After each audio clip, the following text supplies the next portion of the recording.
नमस्कार दोस्तों, आपका स्वागत है आपके अपने YouTube channel Vidhi judicial academy में। मेरा नाम है Vijendra Verma and I am the director founder of the Vidhi judicial academy. We provide coaching for the judicial services exams, and through this video we are trying to reach out you to provide you full professional exam oriented coaching for the judicial services, and that is free of cost. इन classes में जो videos हम आपको provide करेंगे, we are going to provide you the entire foundation course including all the books, including all the details whether it is required for the prelims or mains or for the guidance for the interview. Means in videos को आपने सिर्फ इतना करना है, sequence में देखना है, playlist को अच्छी तरीके से देखना है। सब्जेक्ट वाइज मिल जाएंगे आपको, CPC, constitution, contract, BNS, BNSS, इन सब की प्लेलिस्ट आपको सीक्वेंस में मिलेगी। इन प्लेलिस्ट को देख करके आपने from you have to take the coaching from the scratch. First video से लेके लास्ट वीडियो तक आपने करना है। उन्हीं वीडियोस में आपको गाइड किया गया है कि किस तरीके से आप किसी को कोई सा particular provision, section, sub section उसको प्रीलिम्स के लिए पढ़ना है क्या, मेंस के लिए पढ़ना है क्या, और उसके किस तरीके से नोट्स करने चाहिए, कैसे आपको रिवीजन करना चाहिए। इन्हीं वीडियोस में डिटेल में गाइडेंस आपको मिलेगी। तो प्लीज आपसे ये रिक्वेस्ट है, आप ये ना समझें कि यूट्यूब में फ्री में दिया गया है तो फिर ऐसे ही होगा। ये वो प्रोफेशनल कोर्स है जिसके लिए हम लोग अच्छी खासी हाई फीस लेते आए हैं स्टूडेंट से, लेकिन एक टाइम आता है इंसान को समाज के लिए भी करना चाहिए, और उसी इंटेंशन के साथ में we are providing you the entire course free through the YouTube channel Vidhi judicial academy. तो प्लीज हर वीडियो की जो थंबनेल है उसको देख करके आपको आइडिया लग जाएगा कि इसका सब्जेक्ट क्या होने वाला है। कुछ टॉपिक्स ऐसे होते हैं जिनको एक लेक्चर में कवर नहीं किया सकता, तो उसमें लेक्चर नंबर 1 2 3 सीक्वेंस से मिलेगा। प्लीज उस तरीके से देख लीजिएगा, और नोट्स आपको अपडेटेड मिलेंगे, उसके लिए कहीं जाने की जरूरत नहीं है। नोट्स का जो लिंक मिलेगा आपको डिस्क्रिप्शन बॉक्स में मिल जाएगा आपको। And thank you very much, wish you all the best. कल एक टेस्ट दिया गया था, लिखा कुछ अनुपम दिखाओ। मैंने ऐसे नहीं कहा था। ग्राउंड्स ऑफ डिवोर्स कौन सा सेक्शन है वो कौन बताएगा? इसमें लिखा है? नहीं लिखा। उसके अंदर पहली क्लॉज में क्या है? 13 वन वन में क्या है? हाँ, और वन में क्या है फिर? 1 2 3 है, एबीसीडी है? एबीसी है, तो आपको सीक्वेंस में लिखना चाहिए था।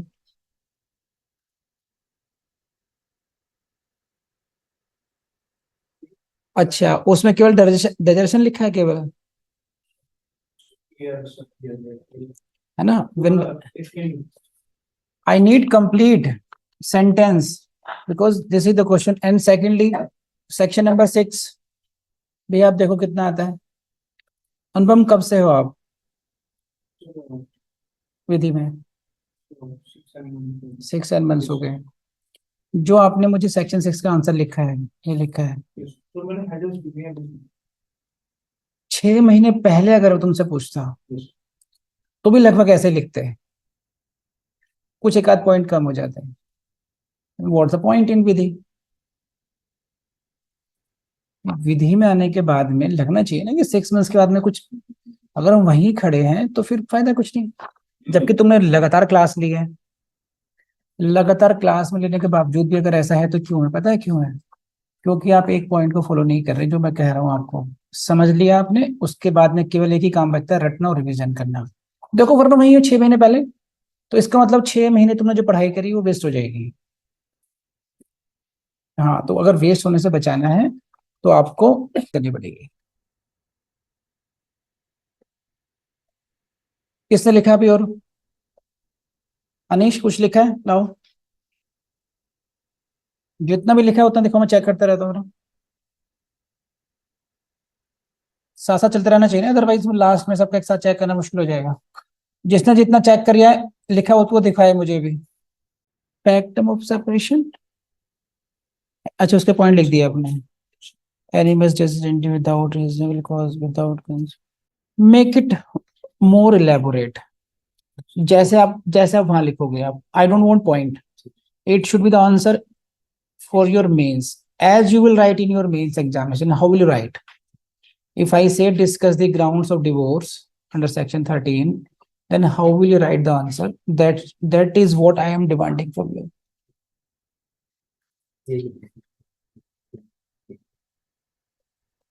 पॉइंट्स में नहीं।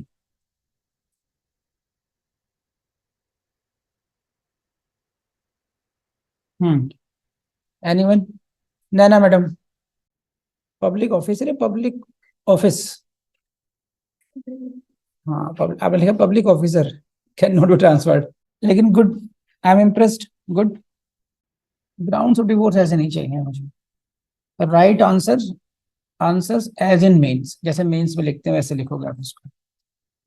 ऐसे नहीं। लेकिन Naina, I must say you have done well, तुमने मेहनत की है, वेरी गुड। गुंजन, किसी ने भेजा नहीं अभी तक, no one has sent me.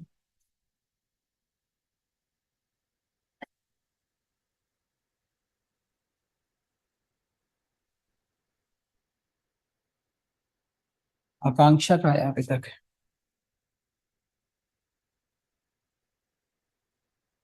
Thank you. Who may, what may be transferred.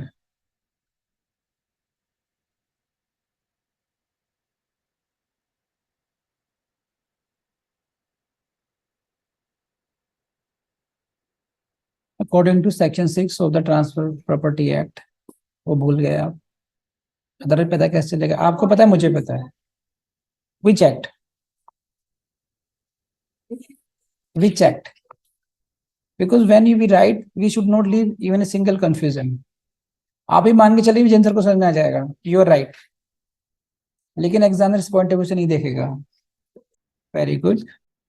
What you are suppose to do in this case, इसको और एक परफेक्शन के नेक्स्ट लेवल पर ले जाने के लिए you should check with the book कि कहीं आप कुछ गलत तो नहीं कर रहे हैं उसमें, कहीं कुछ छोड़ तो नहीं रहे हैं आप उसमें वो।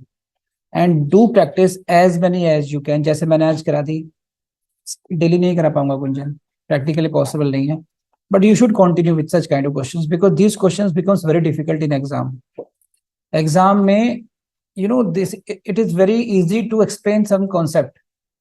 You can explain the meaning of res judicata, you can explain the res judis, but when the question is of the points, you have to write down so many points like divorce conditions। उसमें आपको point लिखेंगे सारे तभी आप marks मिलेंगे आपको। Properties transfer जब लिखेंगे तभी पॉइंट्स मिलेंगे, नंबर मार्क्स मिलेंगे आपको, है ना। अगर आपने एक दो भी छोड़ दिया तो एक दो नंबर कट जाएगा आपका। तो जो ऐसे क्वेश्चन है, टिपिकल क्वेश्चन हैं जो बहुत प्रैक्टिस डिमांड करते हैं, कुछ भी भूले ना, और इजी भी है। And from here you will get the questions in your prelims as well. Out of following which is और not the ground of divorce, है ना, ये क्वेश्चन मिल सकता है। Out of which, out of which properties can be और can not be transferred, which can not be attached, है कि नहीं है। और क्वेश्चन और डिफिकल्ट भी हो सकता है, लेकिन हमने मेंस के लिए कर लिया तो we are always ready for this.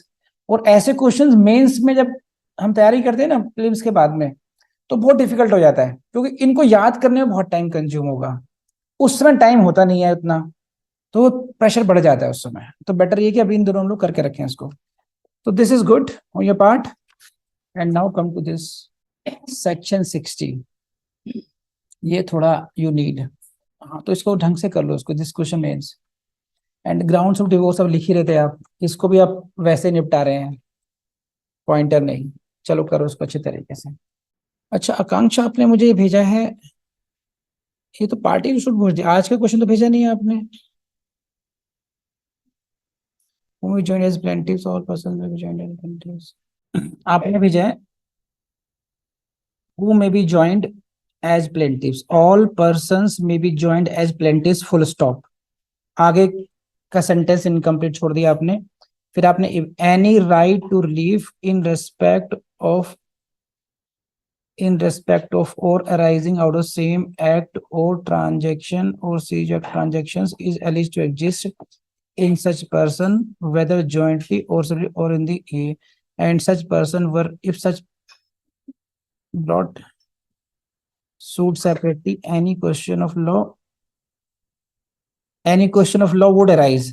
अब ये देखो आकांक्षा, आपने लिखा एनी क्वेश्चन ऑफ लॉ लिखा है आपने केवल। अब फैक्ट क्वेश्चन तो any common question of fact भी तो हो सकता था ना, this can be any question of fact. अब ये भूल गई आप, छोटी सी बात भूली आप, आपने बहुत कुछ किया लेकिन एक नंबर कट गया। और अगर मैं एक एक नंबर ऐसे ही छोड़ा तो आप समझ सकते हैं मेरिट में बहुत नीचे आ जाएंगे आप। 90% करने के बावजूद भी हम बाहर आते हैं इसी तरीके से, क्योंकि हम छोट we commit silly mistakes. You should not leave this fact. I believe कि आकांक्षा समझ में आ रही होगी आपको।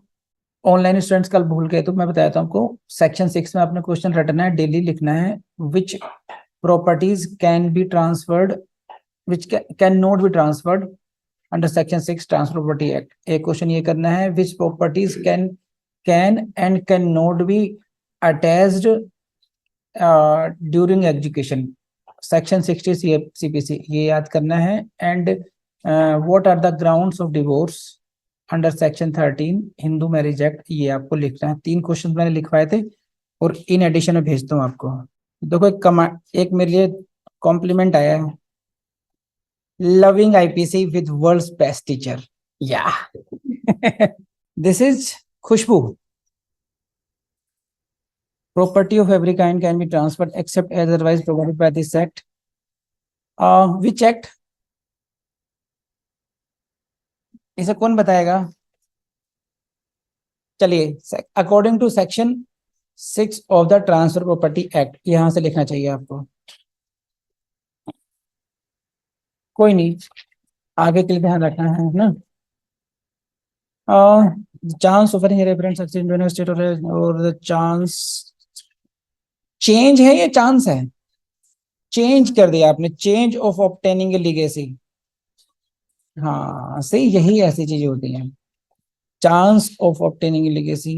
यहां से कुछ नहीं, यहां से ऐसा नहीं है उसको एग्जामिनर को पता नहीं होगा इट्स ए स्पेलिंग मिस्टेक, लेकिन यहां से एक बात हो जाती है कि द ये जो एस्पिरेंट है that is not so much conscious, that is so that is he और she is not so much disciplined, है ना।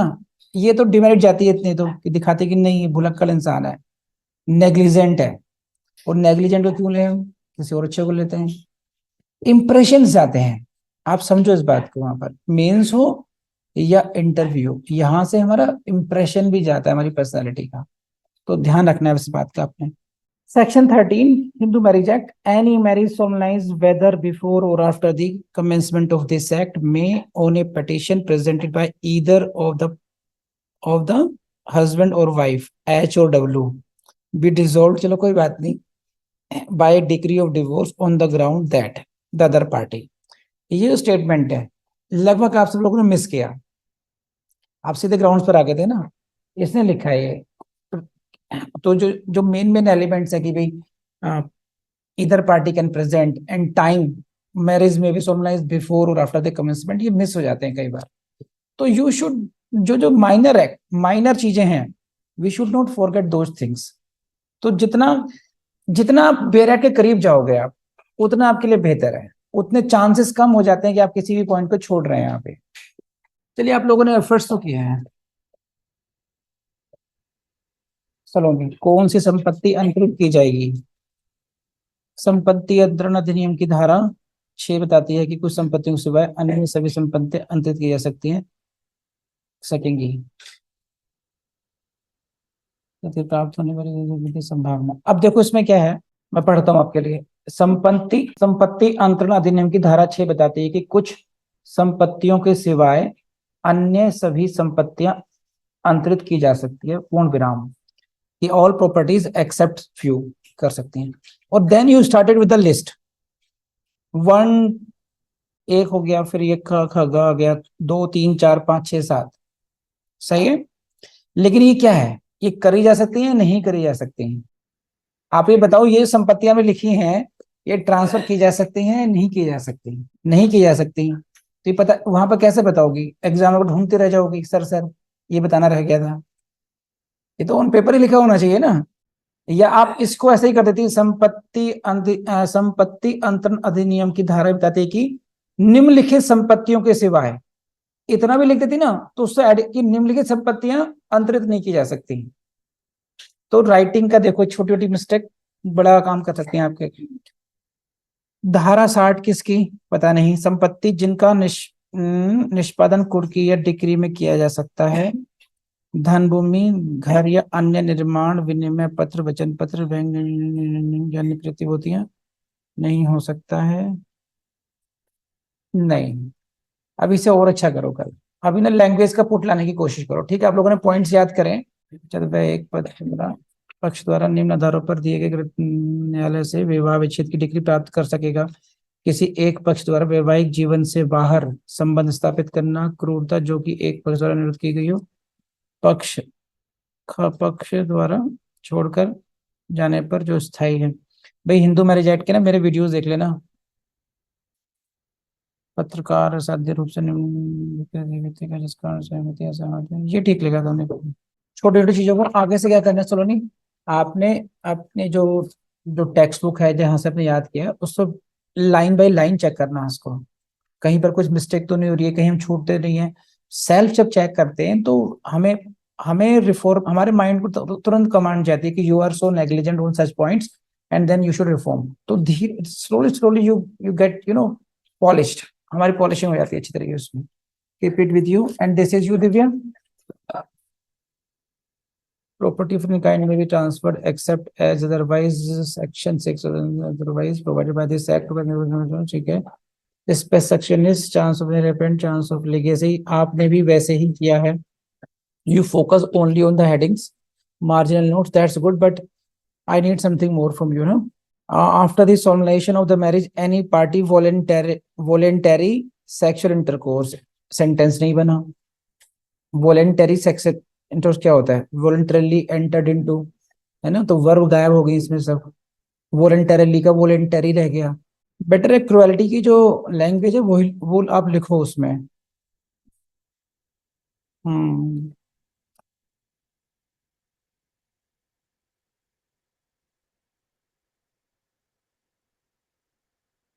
चलिए, आपको आइडिया नहीं होगा सर, आज चेक भी करेंगे तो आप लोगों ने हो सकता है उतने एफर्ट्स नहीं किया।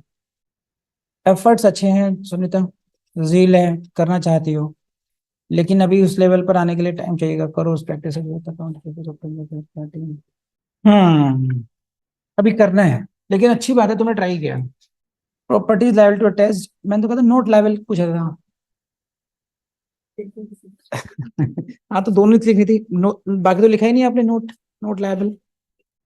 13A है ये ग्राउंड्स ऑफ डिवोर्स, नहीं? अभी पढ़ो ढंग से, चेक करना, यू विल फाइंड बहुत सारे मिस्टेक्स हैं। प्रेमशिला मैडम, आपका क्वेश्चन पढ़ता हूँ, देखो ध्यान से पढ़, समझना क्या लिखा है आपने। Discuss the grounds of Hindu marriage act of section 13। आपने कहा है कि हिंदू मैरिज एक्ट की ग्राउंड्स बताओ, डिवोर्स की ग्राउंड नहीं बता रही हैं आप हिंदू मैरिज एक्ट की पूछ रही हैं आप ये। तो देखो कैसी कैसी गलतियां करते हैं हम लोग। उनके माइंड में डिवोर्स चल रहा होगा लेकिन लिख कुछ और रही है, ऐसा तब होता है। Under the Hindu marriage act of section 13, section 13 का हिंदू मैरिज एक्ट नहीं है, section 13 of Hindu marriage act, है ना? ये ऐसा ही हुआ कि आपके बेटे को कहा जाए कि आपका बेटा है ना, उल्टा कर दिया जाए उसकी बेटी है, ऐसा कुछ कर दिया आपने, रिवर्स कर दिया इसमें आपने। सेक्शन 13 हिंदू मैरिज का बच्चा है ना कि उल्टा है इसका। वी कैन डिस्कस एडल्टेशन, ये ठीक है, आपने कोशिश की है बस, लेकिन इसको अभी काफी इंप्रूव करना है Premshila. Properties what may be transferred, write down the list, we are list of the following properties we transfer section, ये you can do better. So let's start the class of the day, and the topic is, see this topic is what?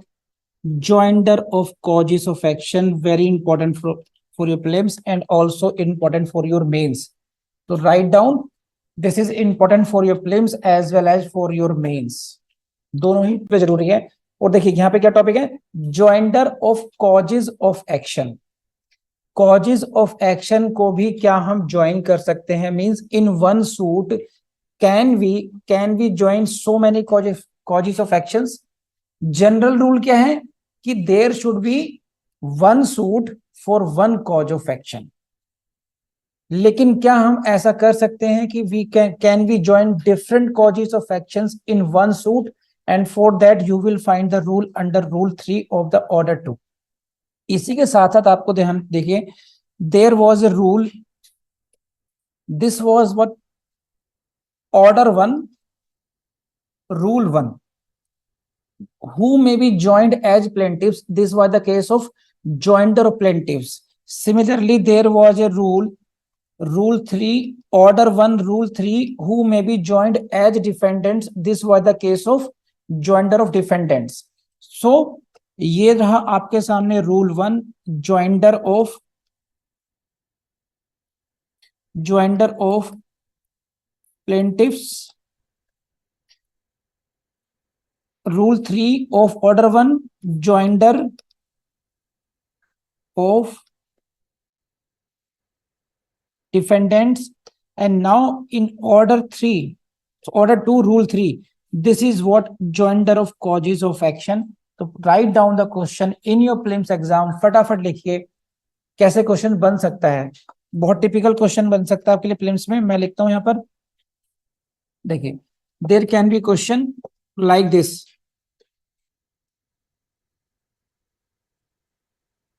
Match correctly ABC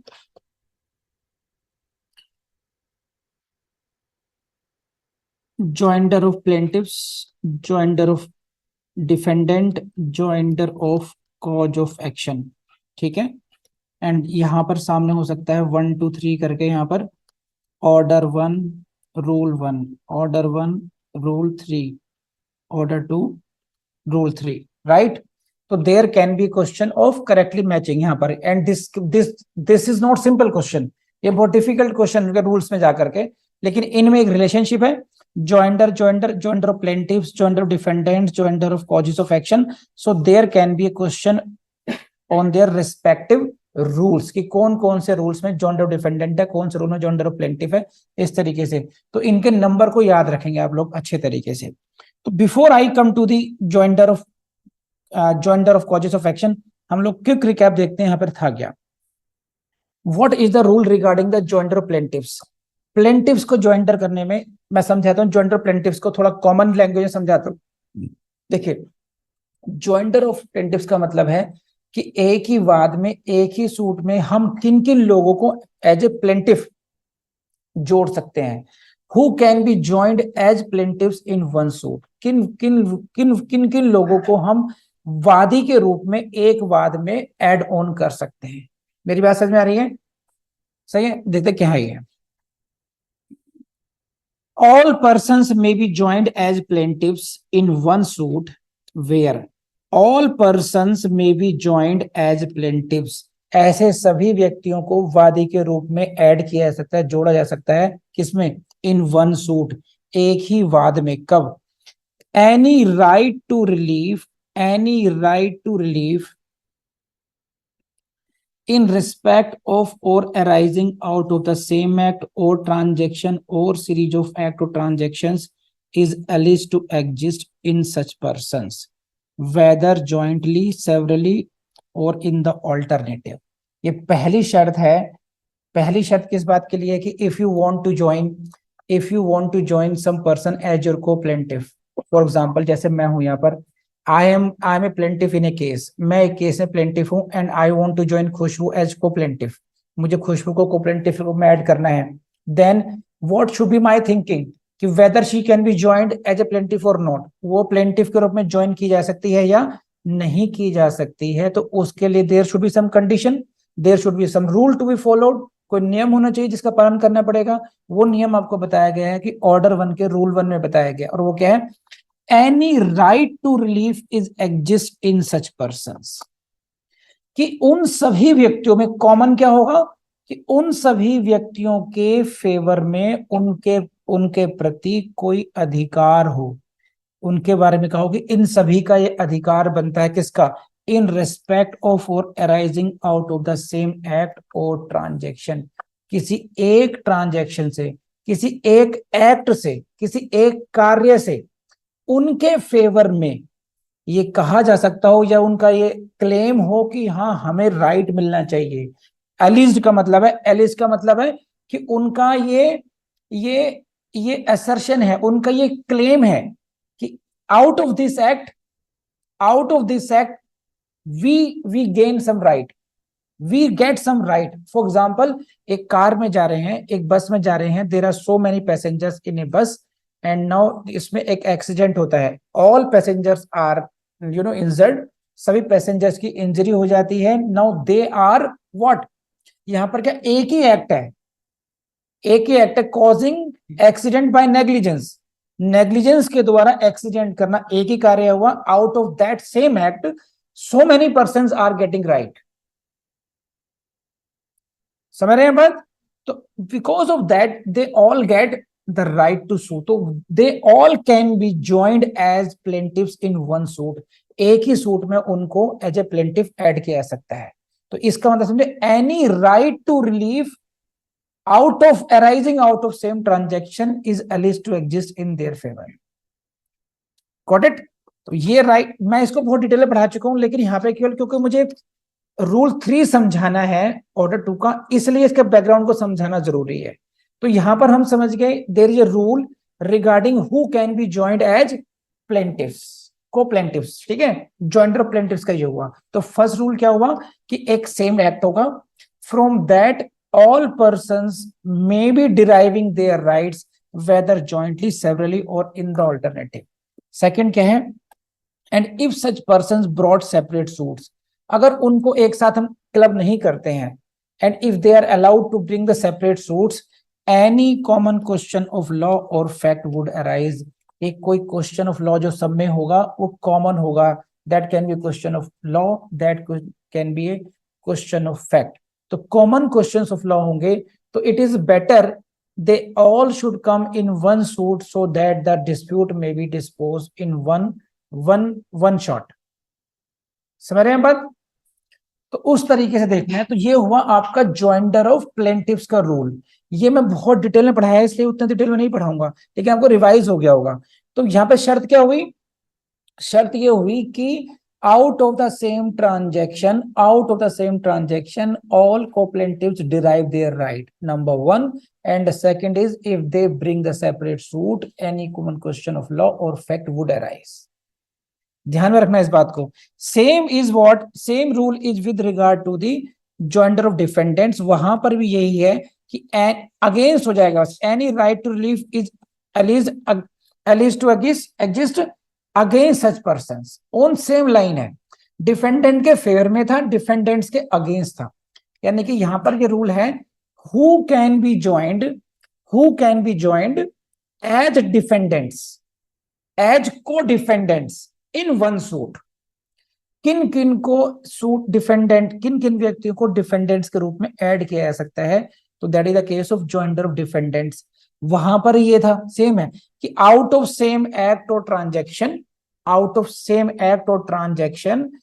a right is alleged in favor of defendant and against all these persons, that is defendant। and if separate suits were brought against such persons, इनके विरुद्ध अलग अलग suit लाया जाएगा, then again there will be common question of law or fact। तो ये ऐसा है कि अगर मान लीजिए आप सब डिफेंडेंट्स हैं, आप सब, ऐसे कैसे हो सकता है, मैं चल रहा हूं आराम से, रोड पर जा रहा हूं, खुशबू आ रही है स्कूटी पे, और आज ये देखती आज सर से ना, सर में बहुत टेस्ट लेते हैं, मुझे सर बहुत टाइट रखते हैं, तो बस इसने फटाफट लगाया मास्क, है ना, और पीछे से टक्कर मार दी, उधर से अनुपम आ रहा है, सर मुझे भी नहीं छोड़ते, 3-4 लोगों ने एक साथ टक्कर मारी मुझे, बताओ। तो नाउ ऐसे समझिए, वो दिखाया कि आपस में टकरा रहे हैं, वट एवर सिचुएशन मान लीजिए। So now victim is 1 and there are 3 or more persons. Now मुझे अगर डैमेजेस लेने हो, तो एक तो है कि मैं I should bring a separate suit against Khushboo, against Anupam, against Saloni etcetera, and one other suit क्या है कि I bring a suit, common suit against all of you. So तो अगर मैं अलग अलग लेकर आऊंगा, तो there will be common question of law और fact, whether these defendants were negligent or not, whether they owe any duty of care towards me or not, है ना, whether I deserve to be compensated or not, these will be the common questions in all the suits। तो therefore common questions होंगे, same transaction है। So are you getting point? तो कहां पर ये joinder plaintiffs का हुआ, अब कहां पर हो गया joinder of defendants हो गया। Now the question comes of whether there can be a situation when there can be joinder of causes of action and that is explained in order to rule 3। तो अपने उस topic को आने के लिए हमारे पास अब ये बैकग्राउंड तैयार है। जिन लोगों ने वो नहीं पढ़ा होगा तो आई बिलीव अब इसी क्लास से वो लोग समझ जाएंगे अच्छे तरीके से। चलिए पढ़ते ही रहिए। Save as otherwise provided, save as otherwise provided a plaintiff may unite several causes of action in the same suit। समझिए बबुआ, देखिए, who is the master of the suit? Plaintiff। Plaintiff bring the suit, he will have to decide, plaintiff will have to decide who should be the plaintiff in this case, who should be the defendant in this case, whether it is the case of joinder of defendants, whether it is the case of joinder of plaintiffs, or whether it is the case of joinder of causes of action। तो plaintiff ने decide किया rule 1 में, order 1 में joinder plaintiffs का, he decided about the joinder of defendants in rule 3 and now order 2 rule 3 में he will decide about the causes of action। इसलिए क्या कहा गया, a plaintiff may unite several causes of action means there is a possibility, ऐसी संभावना है कि वादी एक ही सूट में, इन द सेम सूट, उसी वाद में विभिन्न कॉजेस ऑफ एक्शन को यूनाइट कर सकता है, एकत्र कर सकता है, ऐड कर सकता है। सही है? कैसे, किसके विरुद्ध? अगेंस्ट द सेम डिफेंडेंट और द सेम डिफेंडेंट्स जॉइंटली, या तो एक ही डिफेंडेंट हो या फिर there may B number of defendants as well। You got it? So this is a possibility, plaintiff several cause of action को, यानी कि joinder of causes of action is possible in this case। आगे पढ़ते हैं क्या है। ये क्या था, देखो plaintiff था, यानी कि in this case what is the possibility, what is the P1। ध्यान देखो, ये थोड़ा कॉम्प्लिकेटेड, इतना आसान नहीं है, सबसे डिफिकल्ट टॉपिक पढ़ रहे हैं। Plaintiff versus D1 D2 D3, joinder of defendants आ गया, जॉइंडर प्लेंटिफ नहीं है यहां पर, अभी यहां पर plaintiff versus joinder defendants and joinder of causes of actions. सही है?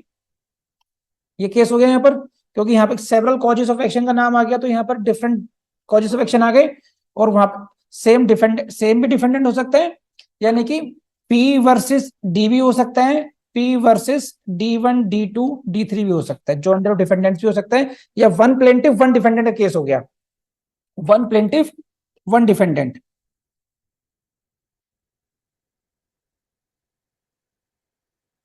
One plaintiff one defendant and several causes of action, ये हो गया। देख पा रहे हैं आप ये?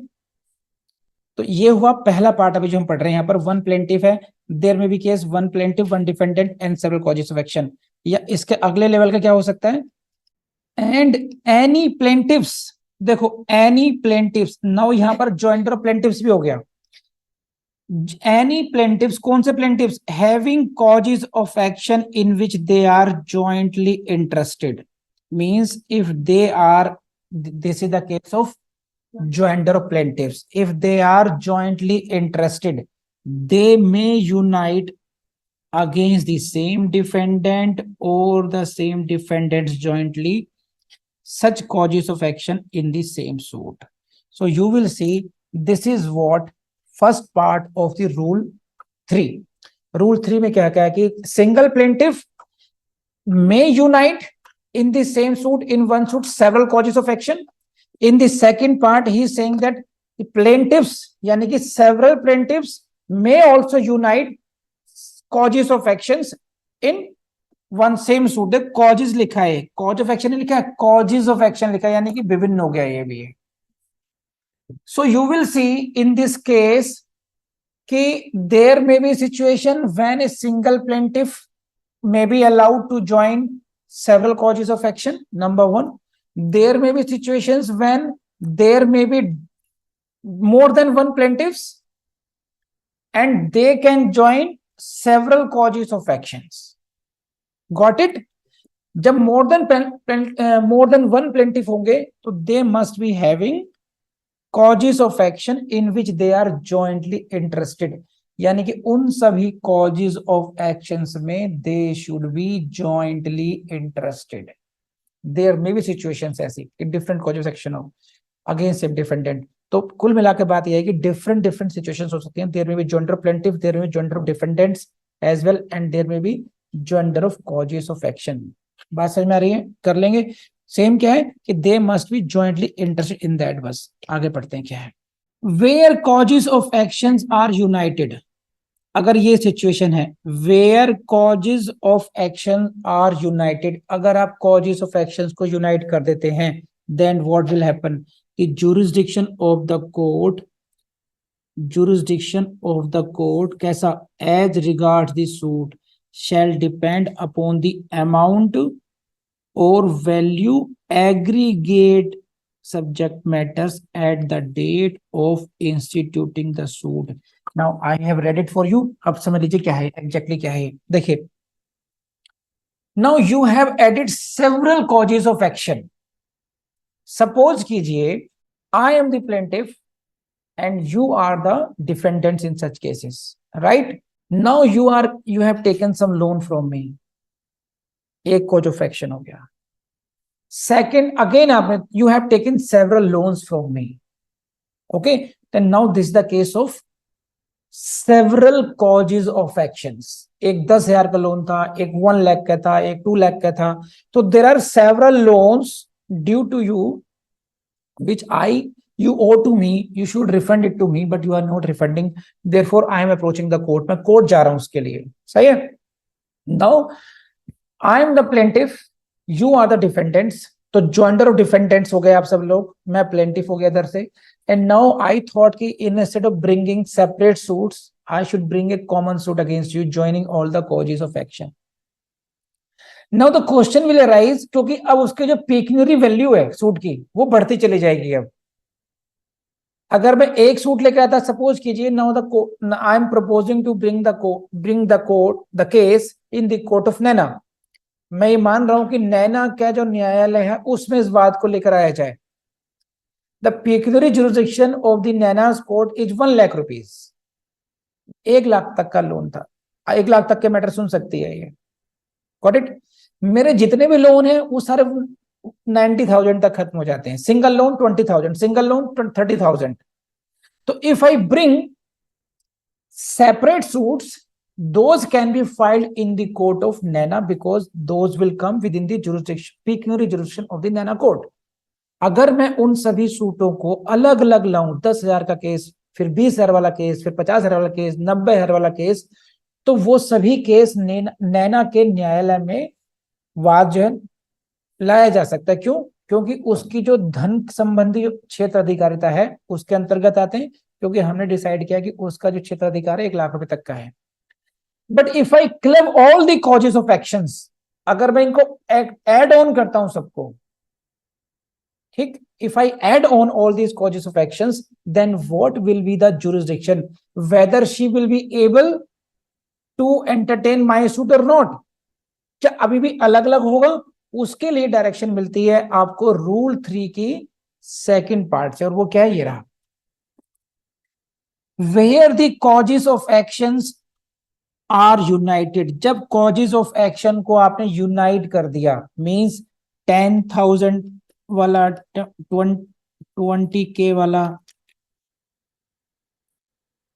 20K, 30K, ये सब के सबको you have clubbed it, 90K. Now what will be the jurisdiction of the court as regard the suit? उस सूट के लिए jurisdiction shall depend upon what? The amount or value of what? Aggregate subject matter, means you will have to add on, उन सबको मिला करके उसका जो amount होगा या उसकी जो वैल्यू होगी उस पर डिपेंड करेगा। And on what date? This is the question for a prelims. At the date of instituting the suit, please highlight this, इसको हाईलाइट कर लीजिए तरीके से।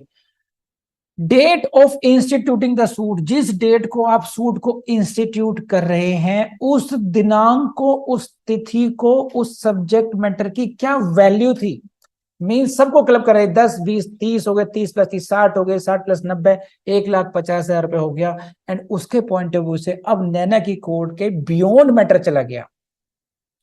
तो जो जुरिस्डिक्शन क्लॉज है, जो जो देखा जाएगा वो उसके एग्रीगेट वैल्यू और अमाउंट के पे डिसाइड किया जाएगा। आई बिलीव आपको समझ में आ गया होगा। तो causes of actions are permitted, सही है। अंडर विच रूल, रूल 3 में परमिटेड है। जुरिस्डिक्शन कैसे बनेगा, उन सबके अमाउंट को वैल्यू के एग्रीगेट से बनेगा। अब आप इसमें आ जाइए, एक जो बहुत बेहतरीन लाइन है जो मैंने पहले जानबूझ के स्किप की है और आपके सामने आ रही है, वो ये रही, save as otherwise provided. You can't forget this line, save as otherwise provided. This rule, this line is very important. A plaintiff may unite several causes of actions.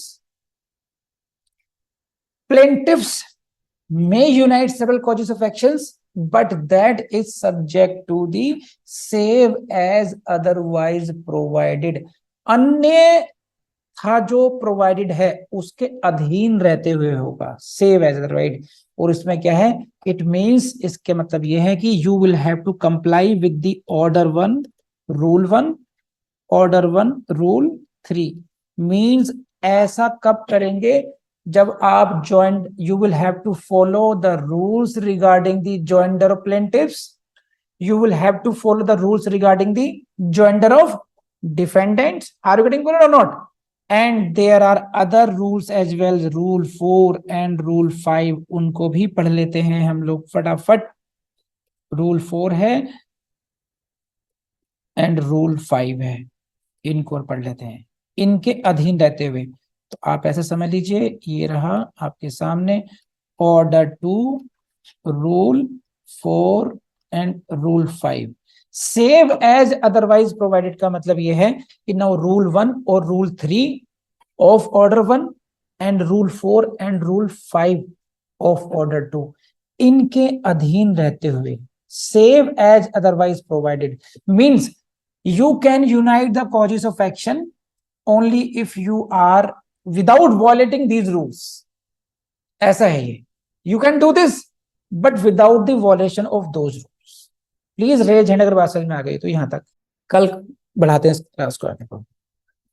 Video आपने देखा, thank you very much. And फिर एक tip देता हूं आपको, देखिए। तो tip ये है कि आपने अगर एक सब्जेक्ट कवर कर लिया है तो उस सब्जेक्ट का प्रीवियस ईयर्स का क्वेश्चन पेपर अपना सॉल्व कीजिए और फिर देखिए कितने क्वेश्चंस आपसे सॉल्व नहीं हुए हैं। और जितने क्वेश्चन सॉल्व नहीं हुए हैं फिर एनालिसिस कीजिए क्यों नहीं हुए, आपको डाउट था, आपको याद नहीं था। तो फोकस केवल उन्हीं पर करना है जो क्वेश्चन आपके सॉल्व नहीं हुए। जो क्वेश्चन सॉल्व हो चुके हैं उनको आप केवल रिवीजन में ले जाइए। And now start focusing only on the questions which you could not solve. और फिर देखना धीरे धीरे नंबर ऑफ क्वेश्चंस आपके रिड्यूस होने शुरू हो जाएंगे। और आपका जो मकसद होना चाहिए वो 100% परफॉर्मेंस पर होना चाहिए। और आप कर सकते हैं ऐसा, ये हमेशा विश्वास रखना है आपने, ठीक। और आप क्या करेंगे आप लोग, आपको पता है, go to the next video. Thank you.